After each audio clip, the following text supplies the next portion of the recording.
Est-ce que tu t'es déjà demandé si tu devais changer qui tu es juste pour plaire aux autres et ça t'empêche de vivre la vie que tu souhaites vraiment? Aujourd'hui, je vais te partager un secret qui va transformer ta relation avec toi-même et avec les autres. Je suis Flora Amita, je suis médium et thérapeute énergétique et j'accompagne les femmes à retrouver leur pouvoir depuis plus de 25 ans. Ensemble, nous allons explorer pourquoi tu abandonnes des parties de toi-même pour éviter d'être abandonné à ton tour et comment tu peux guérir la blessure d'abandon. Alors, qu'est-ce que ça veut dire s'abandonner soi-même? En gros, c'est quand tu renonces à tes propres besoins, à tes propres rêves et à tes propres désirs, juste pour plaire aux autres et pour éviter d'être rejeté. C'est comme mettre un masque et ce masque peut devenir très lourd à porter. Tu caches des parties de ta personnalité, que ce soit ton sens de l'humour ou tes passions, juste pour t'intégrer. Ça te parle?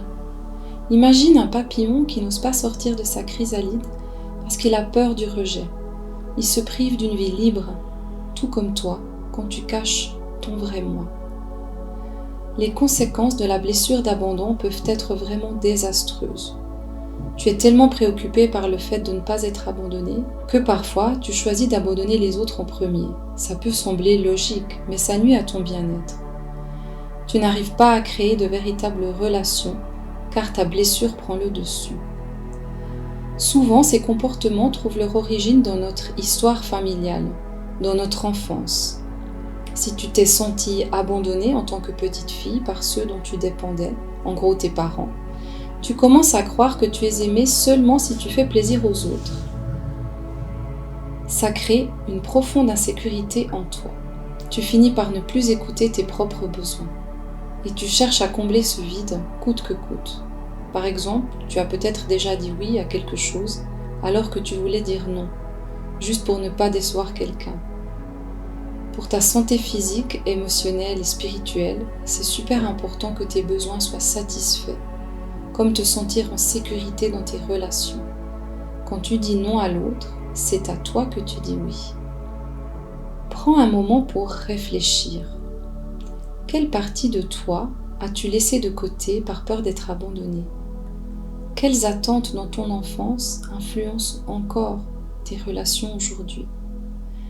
Si tu as vécu des expériences d'abandon quand tu étais petite, sache que ces blessures peuvent encore affecter tes relations aujourd'hui.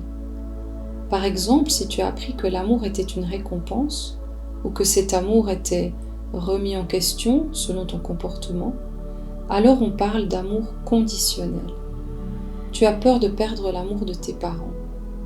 Tout ça te rend fragile à revivre les mêmes schémas et à créer un cycle difficile à briser. Heureusement, il y a une solution. Tu peux retrouver toutes les parties de toi que tu as abandonnées.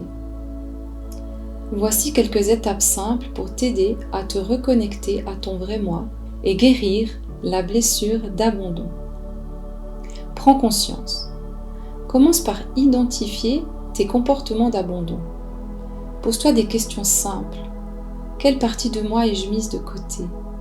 Qu'est-ce que je fais ou je dis pour plaire aux autres? Qu'est-ce que je néglige en moi? Prends un moment pour y réfléchir. Ose t'exprimer. Ne garde pas tes émotions pour toi. Partage tes pensées, tes sentiments, même si ça te rend nerveuse. Que ce soit avec une personne de confiance ou dans un journal, exprime-toi librement et sans complexe. Parle en je. Si tu parles en je, par exemple je ressens que ou je pense que, ça veut dire que tu prends la responsabilité de tes émotions, de tes sentiments, de tes opinions. Ça te permet de clarifier tes besoins et tes limites.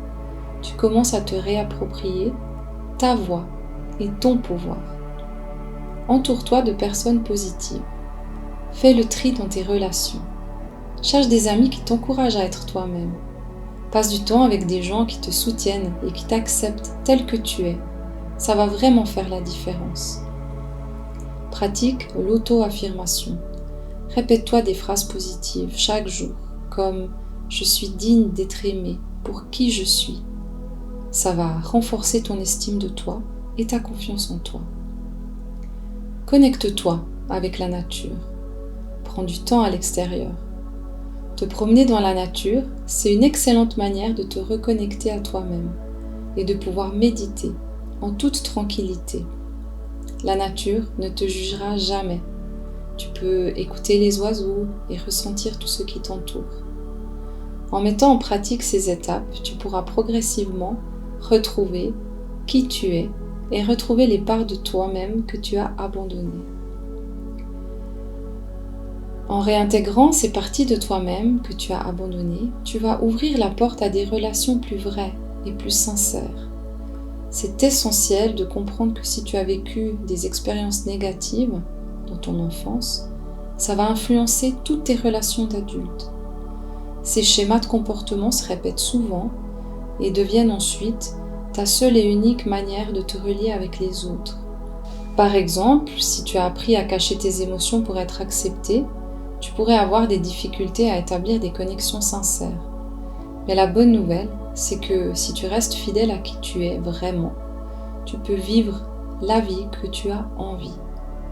Tu vas créer des liens plus solides et plus profonds avec les personnes que tu choisis. Si tu te permets d'être toi, tu vas attirer à toi naturellement des relations qui te conviennent. En fait, chaque pas que tu fais vers toi est un pas vers une vie plus libre et plus épanouie. N'oublie pas, abandonner des parties de toi ne mène qu'à la douleur. Prends soin de ce que tu ressens et assure-toi que tes besoins de base dans tes relations, comme la sécurité, soient satisfaits. Quand tu commences à reconnaître et à affirmer ce que tu veux, tu peux créer un environnement où tu te sens en sécurité et aimé comme tu es. Si tu veux manifester la vie que tu souhaites dès maintenant, abonne-toi à ma chaîne et je t'expliquerai comment faire. Pour en savoir plus, regarde cette vidéo. À bientôt.